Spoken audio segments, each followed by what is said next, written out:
Good morning. Matod pa ni Father Darwin Gitgano, ang tao nga dili kaagwanta sa pag-ampo or alingasahan siya sa pag-ampo is a walking possessed. Kay ang yawa or ang demon dili kaagwanta makadungog og pag-ampo. Labi na sa pag-ampo nga maghimaya ka Maria. Kumbaga sa devil pa torture sa ilang dalunggan ug torture sa ilang ulo mura pa sa gihampak kuno matud pa sa possessed ngadto kay Father Darwin.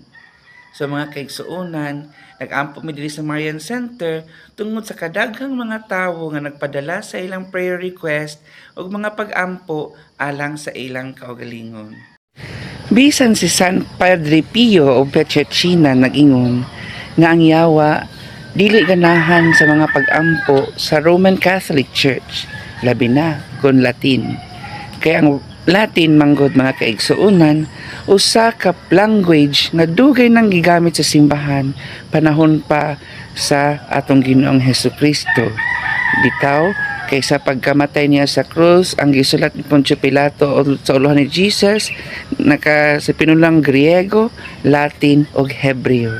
So ang atong simbahang Katoliko, ang mga pag-ampo niya naaning tulo ka mga lingwahe sa karaang panahon ni Jesus. Manang si Satan, di niya kagwantaan nga klase nga pag-ampo. Ug isa pa, ang Hail Mary, sakit kay na sa dalunggan sa yawa, matud pa sa mga exorcist priest nga nakaistinati o nakainkwentro sa mga panghitabo sa possession.